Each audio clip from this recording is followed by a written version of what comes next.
CS Hindi academy channel पे आप तमाम विद्यार्थियों का हार्दिक हार्दिक अभिनंदन।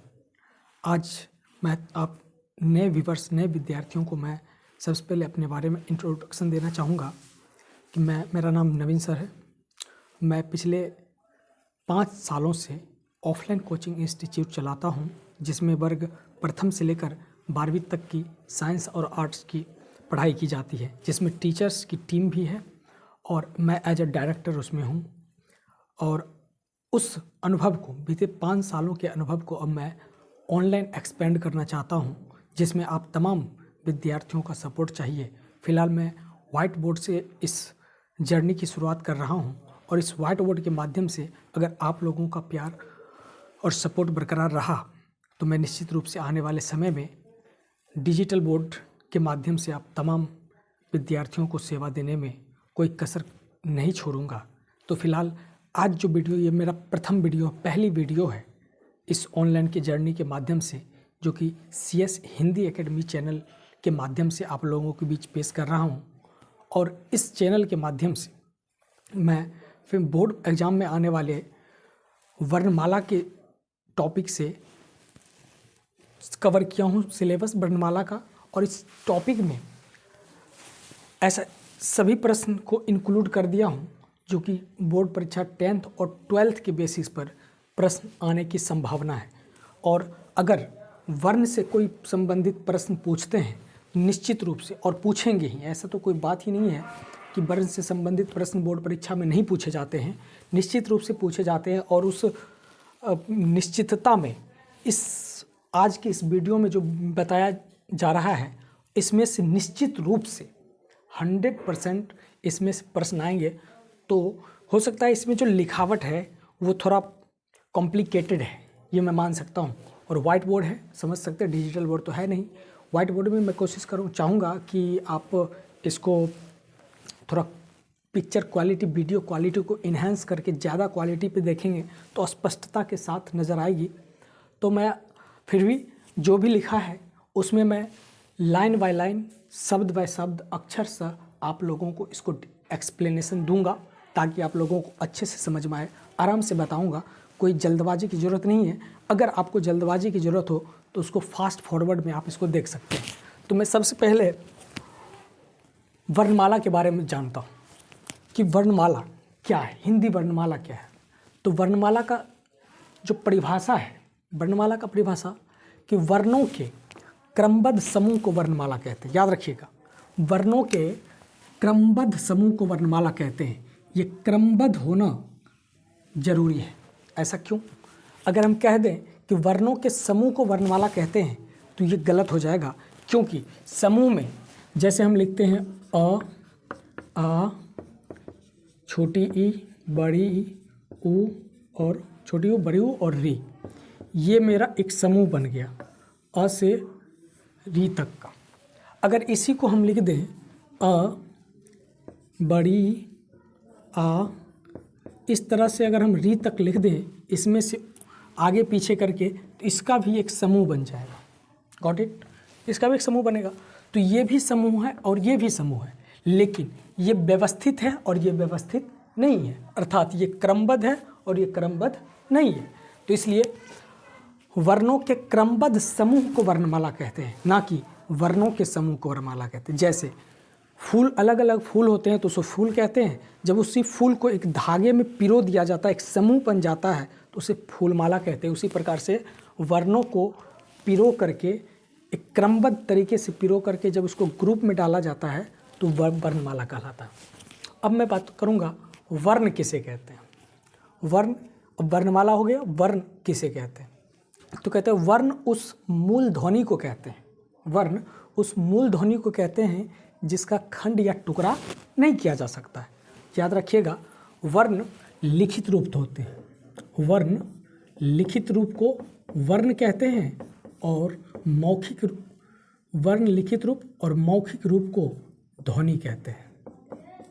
ये मौखिक रूप को ध्वनि कहते हैं। लिखित रूप में अगर बात करें तो वो वर्ण कहलाएगा, और मौखिक रूप में वही वर्ण ध्वनि कहलाता है। अर्थात वर्ण और ध्वनि दोनों एक ही है। वर्ण और ध्वनि दोनों एक ही है। तो लिखित रूप को हम वर्ण कहेंगे और मौखिक रूप को ध्वनि कहेंगे। और वर्ण उस मूल ध्वनि को कहते हैं, यानी कि उस आवाज़ को कहते हैं जिसका खंड या टुकड़ा नहीं किया जा सकता है, यानी कि वर्ण से वर्ण को और छोटा नहीं किया जा सकता है। जैसे आ एक वर्ण है, आ एक वर्ण है, क हलंत लगा देंगे एक वर्ण है।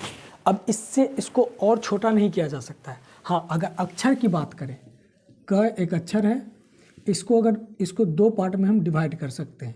पहला क हलंत लगा के फिर अ, तो ये हो गया अक्षर। तो मैं इस पे आने से पहले कुछ चीज़ें और बताना चाहूँगा कि वर्ण उस मूल ध्वनि को जिसका खंड या टुकड़ा नहीं किया जा सकता, यानी कि भाषा की सबसे छोटी इकाई, भाषा की सबसे छोटी इकाई अगर कोई है तो वो है वर्ण। अब है हिंदी वर्णमाला में कुल 52 वर्ण होते हैं। हिंदी वर्णमाला में कुल 52 वर्ण होते हैं, जिसे दो भागों में बांटा गया है। इसके बारे में मैं बाद में बात करूंगा। अलिजिह्व वर्ण क्या होते हैं। तो हिंदी वर्णमाला में कुल 52 वर्ण होते हैं, जिसे दो भागों में बांटा गया। इस 52 वर्ण को दो भागों में बांटा गया। पहला स्वर वर्ण और दूसरा व्यंजन वर्ण। अब स्वर वर्ण की संख्या 11 होती है। स्वर वर्ण की संख्या 11 और व्यंजन वर्ण की संख्या 33। तो अगर आप गौर कीजिएगा एक बात, स्वर वर्ण की संख्या 11 प्लस व्यंजन वर्ण की संख्या 33, अगर इन दोनों को जोड़ दिया जाए तो इस वर्ण की संख्या पहुंचती है 44।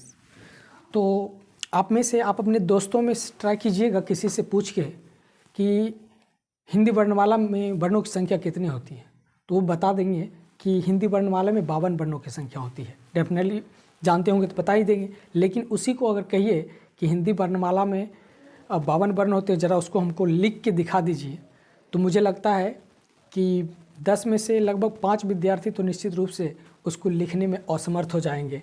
और ऐसा मैं क्यों कह रहा हूँ, इसके पीछे में रीज़न है और उसे मैं आगे डील करूँगा। फिलहाल आगे है कि स्वर वर्ण। अब मैं स्वर वर्ण, वर्णों को दो भागों में बांटा गया, स्वर वर्ण और व्यंजन वर्ण। अब हम स्वर वर्ण के बारे में बात करेंगे कि स्वर वर्ण आखिर कहते किसे हैं। तो स्वर वर्ण का उच्चारण स्वतंत्र रूप से होता है। स्वर वर्ण का उच्चारण स्वतंत्र रूप से होता है, यानी कि स्वर वर्ण को उच्चारित होने के लिए, अर्थात स्वर वर्ण को उच्चारण करने के लिए अन्य किसी और वर्ण की मदद लेनी नहीं पड़ती है। वहीं पे अगर हम व्यंजन वर्ण की बात करें तो व्यंजन वर्ण को उच्चारण करने के लिए स्वर वर्ण की मदद लेनी पड़ती है, तब जाके व्यंजन वर्ण का उच्चारण हो पाता है।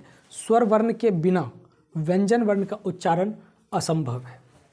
अब है कि स्वर वर्ण, अब पहले तो वर्ण को 52 वर्ण को दो भागों में बांट दिया गया, स्वर वर्ण और व्यंजन वर्ण। अब स्वर वर्ण को भी दो भागों में बांटा गया। किस हिसाब से?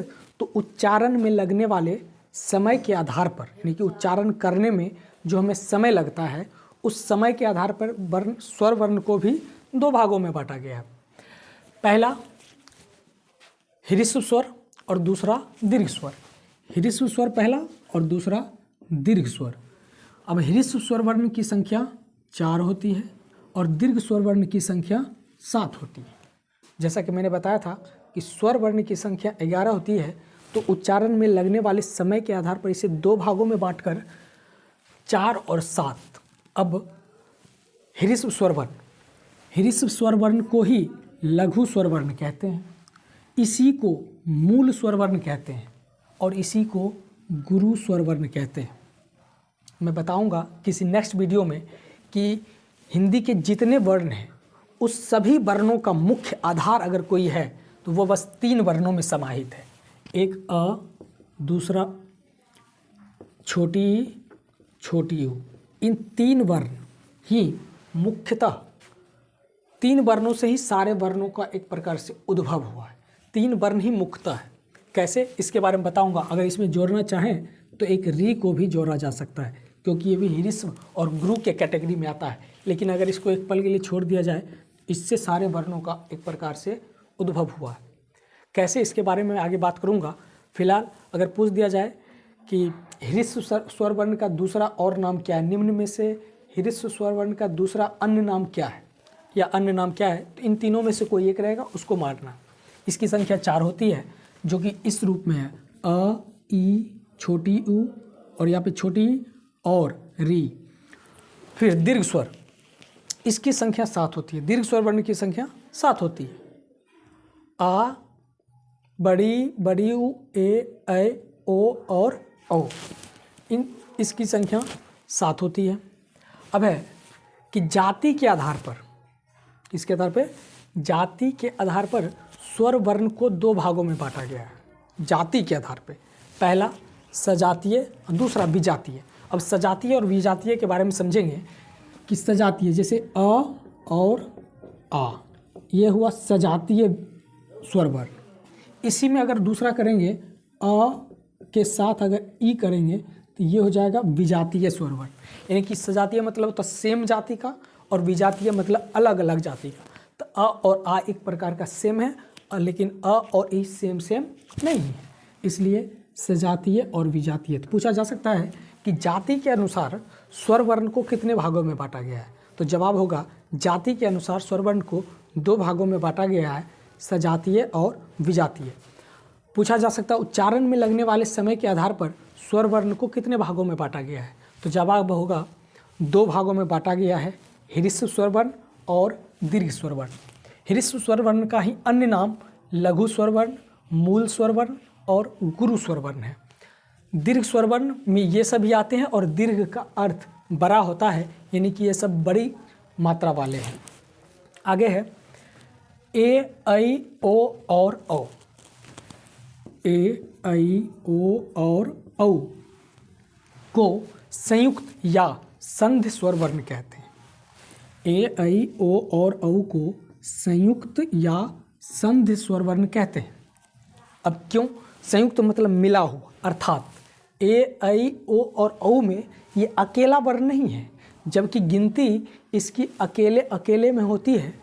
ह्रस्व स्वर वर्ण की संख्या 4 और 7 के कैटेगरी में ये भी है, ए, ऐ, ओ और औ, लेकिन ये अकेला नहीं है, इसमें अन्य वर्ण मिला हुआ है, अर्थात इसलिए इसका नाम संयुक्त या संध स्वर वर्ण कहा गया। संयुक्त मतलब मिला हुआ, और कौन कौन से वर्ण मिले हुए हैं उसके बारे में जिक्र करना चाहूँगा कि ए में अ या आ और ई या ई यानी कि छोटी ई यानी कि बड़ी, छोटी ई या बड़ी ई और अ या आ दोनों मिलके ए का निर्माण हुआ है।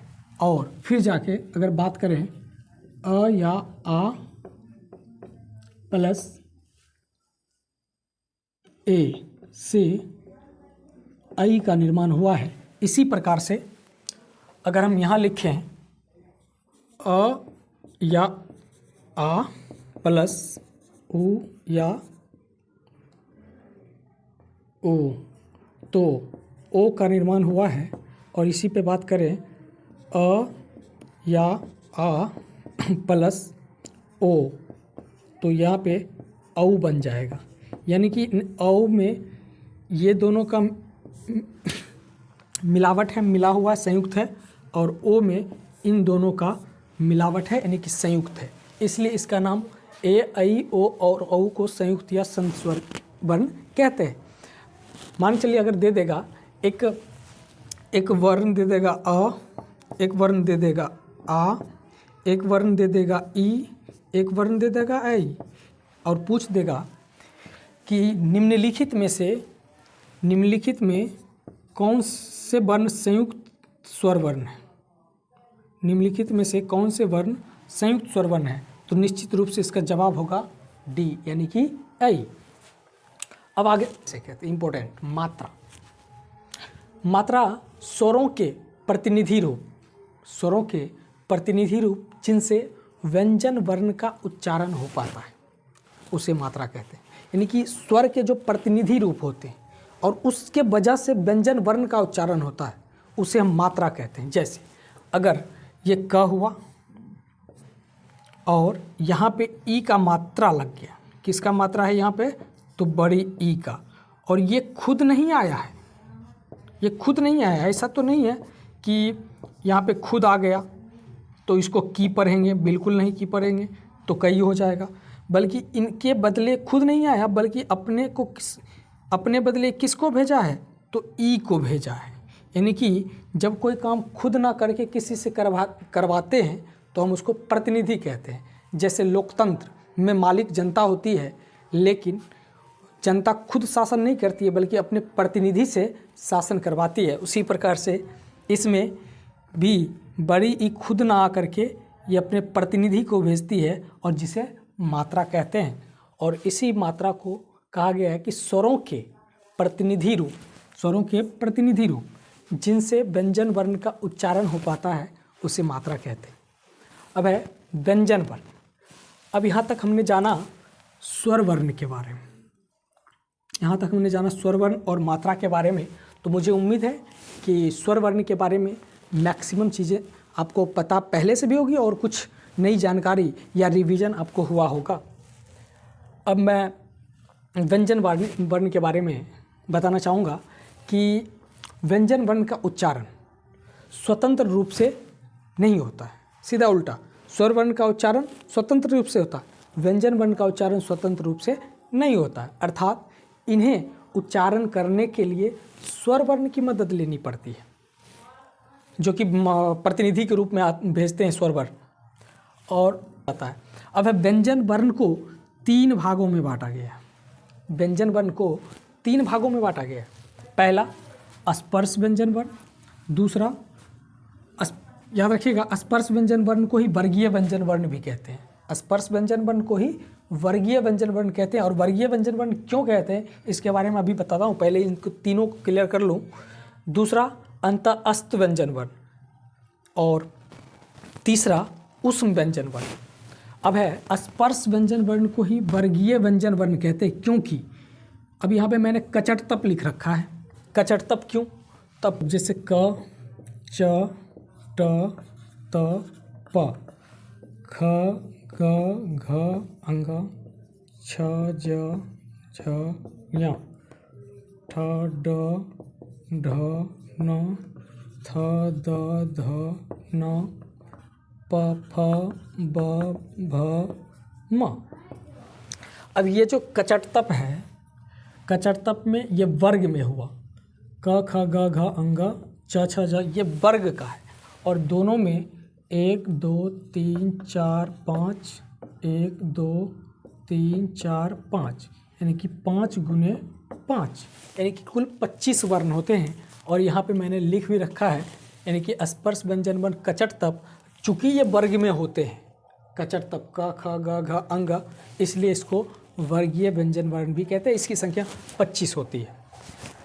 अब सवाल आ सकता है कि स्पर्श व्यंजन वर्ण का अन्य क्या नाम है, तो वर्गीय व्यंजन वर्ण, और इसकी संख्या कितनी होती है? 25।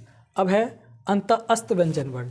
तो अंतःस्थ व्यंजन वर्ण की संख्या 4 होती है, जो कि य र ल और व, यानी कि उसका उच्चारण गले के आंतरिक भाग से किया जाता है। और तीसरा है जो कि व्यंजन को 3 भागों में बांटा गया है, उसमें तीसरा में है ऊष्म वर्ण, यानी कि ऊष्म व्यंजन वर्ण, यानी कि तीनों स और ह। तो इसके बारे में बता दूं, जब हम तीनों स और ह का उच्चारण करते हैं, ऊष्म का मतलब होता है गर्म। अर्थात इसका ऊष्म नाम इसलिए पड़ा कि जब हम तीनों स और ह का उच्चारण करते हैं तो ऐसे तो पता नहीं चलता है, लेकिन जब हम मुख से श स श ह बोलेंगे तो मुख से गर्म हवा निकलती है। ऐसा हिंदी के विद्वानों ने साबित कर रखा है, इसलिए इसका नाम ऊष्म व्यंजन वर्ण रखा गया है। और इसकी संख्या भी 4 होती है। तो सवाल इसमें भी आ सकता है कि किस वर्ण को, निम्न में से किस वर्ण को उच्चारण करने से मुख से गर्म हवा निकलती है? तो 4 में से एक कोई ऑप्शन में रहेगा तो डेफिनेटली ए होगा। और साथ ही साथ बता दूं कि उस व्यंजन वर्ण को ये 3 व्यंजन वर्ण जो हैं इसको अघोष व्यंजन वर्ण भी कहते हैं। इन 3 व्यंजन वर्ण का नाम अघोष व्यंजन वर्ण में भी आता है। अब अगला पॉइंट में बता दूं कि अंग और अह को अयोगवाह वर्ण कहते हैं। अंग और अह को अयोगवाह वर्ण कहते हैं क्योंकि अ के योग का वहन करते हैं। जैसे अगर ये क में आ गया तो कंग हो गया, कह में आ गया तो क हो गया। तो अंग और अह को अयोगवाह वर्ण कहते हैं। इसकी संख्या 2 होती है। सवाल आ सकता है कि अयोगवाह वर्ण की संख्या कितनी होती है, तो 2। अब अगला पॉइंट है कि बिंदु वाला ड और बिंदु वाला ढ को द्विगुण व्यंजन वर्ण कहते हैं। याद रखिएगा, बिंदु वाला ड और बिंदु वाला ढ को द्विगुण व्यंजन वर्ण कहते हैं, या इसी का नाम उत्क्षिप्त व्यंजन वर्ण भी है। उत्क्षिप्त व्यंजन वर्ण या द्विगुण व्यंजन वर्ण। अब कैसे द्विगुण, इसमें 2 गुण पाए जाते हैं। और इसमें मैं बता दूं कि इसका प्रयोग जो है बिंदु वाले ड ढ का प्रयोग, बिंदु वाले ड ढ का प्रयोग शब्दारंभ यानी कि शब्द के आरंभ में कभी नहीं होता है। बिंदु वाले ड ढ का प्रयोग शब्द के आरंभ में कभी नहीं होता, बल्कि बीच या अंत में होता है। या तो इसका प्रयोग शब्दों के बीच में होगा या तो शब्दों के अंत में होगा। जैसे यहाँ पे में ढक, तो ढ यहाँ पे आ गया और बिंदु है तो बीच में। जैसे सड़क, ड बीच में आ गया, बिंदु है सड़क। यहीं पे ढ पहले आ गया यानी कि शब्द आरंभ हो गया, तो यहाँ पे से बिंदु नहीं है यानी कि हट गया। डमरू, शब्दों के शुरुआत में ड आ गया तो बिंदु नहीं होगा। जैसा कि मैंने बताया कि बिंदु वाले ड ढ का प्रयोग शब्दों के आरंभ में नहीं होता है, बल्कि बिंदु वाले ड ढ का प्रयोग शब्दों के बीच या अंत में होता है। इसी का नाम द्विगुण व्यंजन वर्ण या उत्क्षिप्त व्यंजन वर्ण कहते हैं। अब है अल्प प्राण वर्णों की संख्या 31 होती है। याद रखिए, पूछा जा सकता है कि अल्प प्राण वर्णों की संख्या कितनी होती है, तो जवाब होगा अल्प प्राण वर्णों की संख्या 31 होती है और महाप्राण वर्णों की संख्या 15 होती है। पूछा जा सकता है कि महाप्राण वर्णों की संख्या कितनी होती है, जवाब होगा कि महाप्राण वर्णों की संख्या 15 होती है। अब एक चीज़ और साथ ही साथ याद कर लें कि अर्ध स्वर वर्ण, अर्ध स्वर वर्ण कौन से होते हैं, तो अर्ध स्वर वर्ण य और व होता है। तो यानी कि अर्ध स्वर वर्ण य और व को अर्ध स्वर वर्ण कहते हैं। बद्धाक्षर, अब बद्धाक्षर क्या होता है, तो बद्धाक्षर उसके कहते हैं जिसकी अंतिम ध्वनि हलंत युक्त हो, वो बद्धाक्षर की कैटेगरी में आएगा। जैसे कि श्रीमान में अंतिम ध्वनि जो न है इसमें हलंत लगा हुआ है। जैसे जगत की अंतिम ध्वनि जो त है उसमें हलंत लगा हुआ है। जैसे परिषद की अंतिम ध्वनि में हलंत लग जाएगा। अब है मुक्ताक्षर क्या होता है, मुक्ताक्षर यानी कि जिसकी अंतिम ध्वनि स्वर हो, यानी कि जिसकी अंतिम ध्वनि स्वर हो। जैसे खा, इसकी अंतिम ध्वनि में आ की मात्रा नहीं स्वर है। ला, अंतिम ध्वनि आ की मात्रा स्वर है। पी, अंतिम ध्वनि ई की मात्रा यानी कि स्वर है। यानी कि जिसकी अंतिम ध्वनि स्वर युक्त हो उसे मुक्ताक्षर कहेंगे, और जिसकी अंतिम ध्वनि में यानी कि अंतिम वर्ण में हलंत लगा हो तो वो बद्धाक्षर होगा।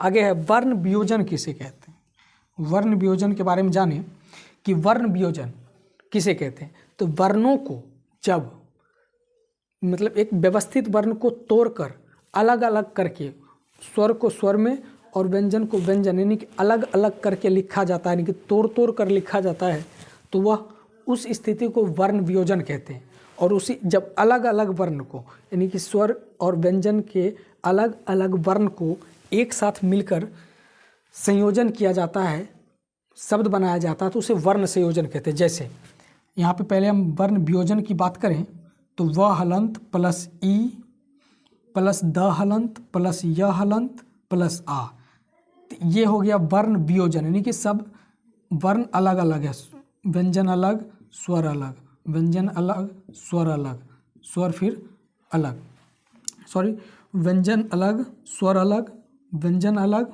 व्यंजन अलग स्वर अलग। अब है जिससे बना विद्या, और ये अलग अलग वर्ण को मिलाकर के लिख दिया जाए तो वो वर्ण संयोजन की कैटेगरी में आएगा। अब है कि वर्ण बालाघात किसे कहते हैं। वर्ण बालाघात के बारे में समझते हैं कि उच्चारण के समय यानी कि उच्चारण के समय जब हम बोलते हैं कुछ, उच्चारण के समय जब स्वरों पर अधिक बल पड़ता है, उच्चारण के समय जब स्वरों पर अधिक बल पड़ता है तब उसे बलाघात या स्वराघात कहते हैं। तो कहेंगे उच्चारण के सवाल हो सकता है कि उच्चारण के समय अधिक बल पड़ता है तो क्या कहलाता है, स्वराघात या बलाघात उसका जवाब होगा। अब है यह 3 प्रकार के होते हैं, ये भी 3 प्रकार के होते हैं। जैसा कि मैंने आपको शुरुआत में बताया था कि 52 वर्ण कैसे पूरे किए जाते हैं, अपने दोस्तों से पूछिएगा तो शायद 10 में से 5 दोस्त आपके जवाब ना दे पाएँ 52 वर्ण कैसे पुराने हैं।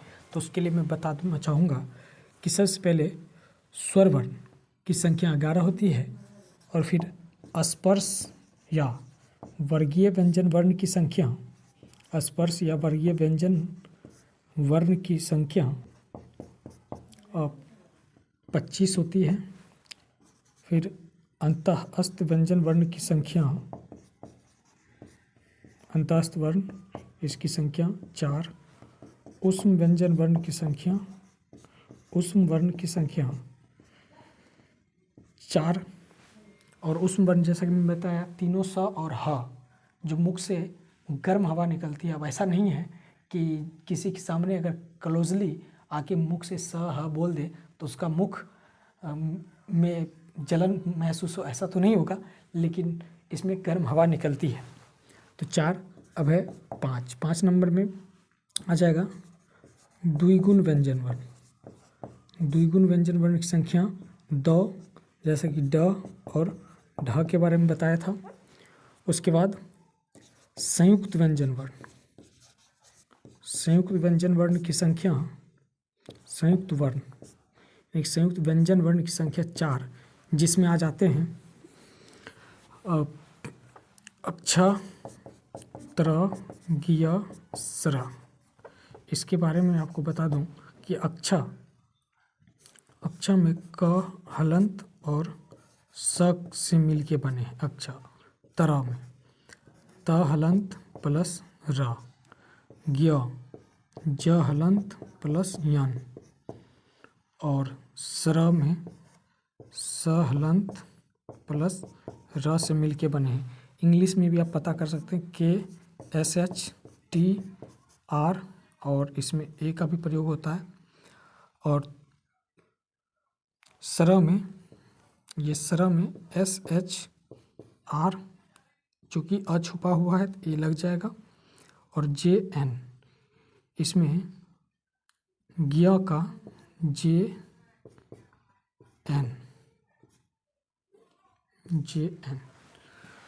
तो ये ज्ञ हो गया। तो इस तरह से अगर हम इसको, और एक वर्ण और आ जाते हैं 7वें नंबर पे, अयोगवा वर्ण। अयोगवा वर्ण की संख्या 2, अंग और जिसके बारे में मैं पहले बता रखा हूँ।